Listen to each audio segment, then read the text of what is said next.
Senator Markley.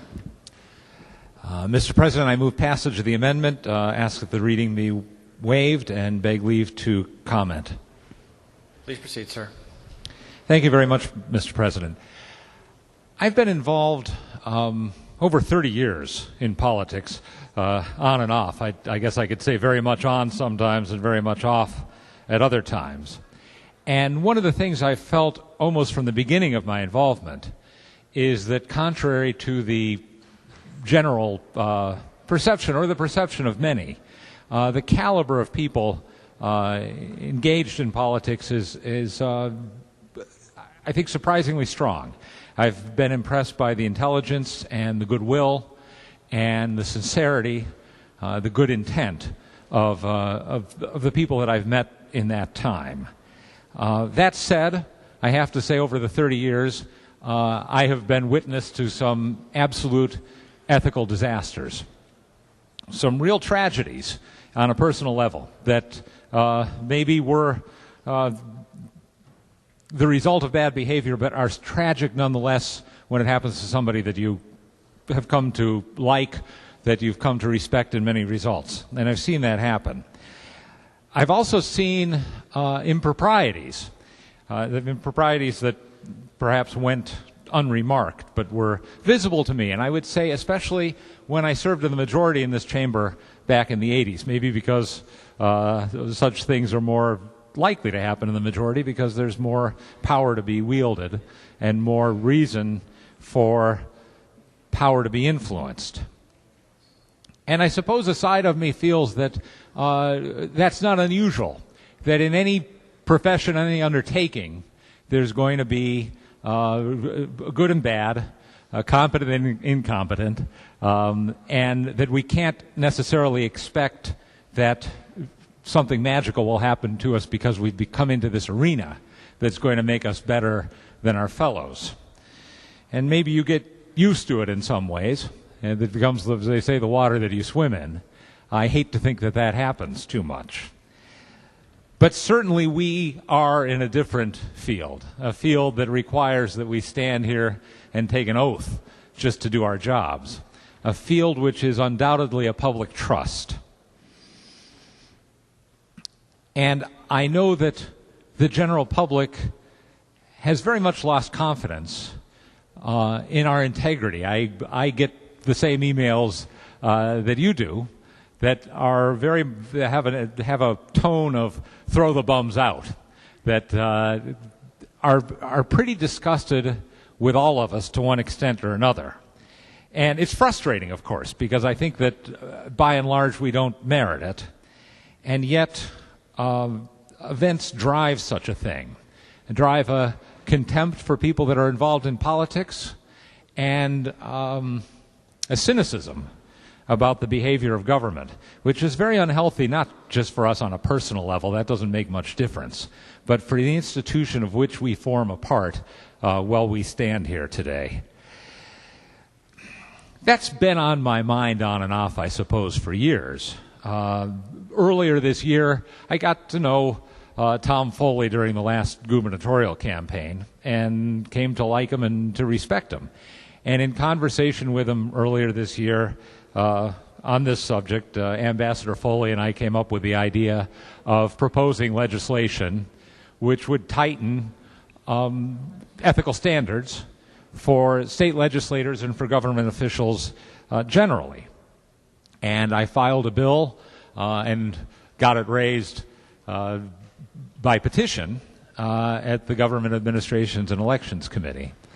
And I felt that largely with Ambassador Foley's effort that we had at least the beginnings of an idea that might be worth discussing. It's probably the most, I'd have to say, not only the most naive thing I ever did as a legislator, but I think I could admit it was probably the thing I handled the worst of anything that I've done in my 5 sessions up here as a legislator. And largely because of my own poor handling, Ambassador Foley walked into something of a buzzsaw at the GAE committee. I have to say I was surprised at the way that he was handled for what I thought was an essentially good idea, whether it was properly drafted or properly delineated in the terms in which we presented it. I was rather amazed at the resistance that it attracted. And I think the next thing I would say is that in a way I was alarmed by the resistance that it attracted. That the idea of saying that we need to have the highest ethical standards practical for ourselves would be seen as an insult to the institution, when in fact it was meant as a compliment and an assistance to the institution. I think that unfortunate events that have involved lawmakers here have sharpened the need for the kind of thing that we suggested. And the ambassador and I have continued to try to work on language here, along with leadership in my caucus. And to that end, we have the amendment which you see before us. It's much more narrowly written than what was presented before the GAE committee, and it also is not an amendment which attempts to restrict office holding, but rather to delineate more clearly the lines of conflicts of interest, to give us the opportunity to recuse ourselves, as often happens here in the legislature and always has happened. I think that it tries to make clear exactly where the line is. And I think we should see that not as a threat, but as a service to us, to know where the danger lies, and to know the grounds on which we must absent ourselves from the debate. And this is done in this legislation by extending to the definition of public officials who are in substantial conflict, those who would be in receipt of $1,000 or more from a state contract affected by the legislation before us, by paid by a union on dealing with a union issue, a public employee union, those who have an interest paid by a lobbying firm when things which affect the lobbying firm come before the legislature, or any other business interests which would be affected in that way by legislative action. Again, my point is not to catch anyone. I think that by the time the impropriety happens, the law has not functioned properly.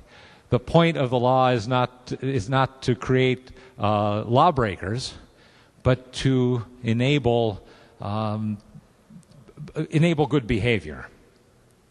And I think this particular amendment, I believe, draws a bright line that all of us can see easily, and that all of us can come to respect.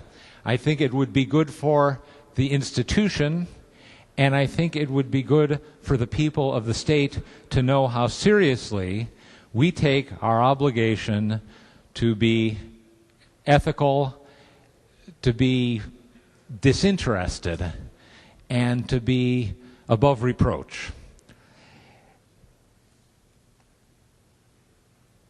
And in that spirit, I would encourage my colleagues here to support the amendment. Thank you very much, Madam President. Thank you. Will you remark?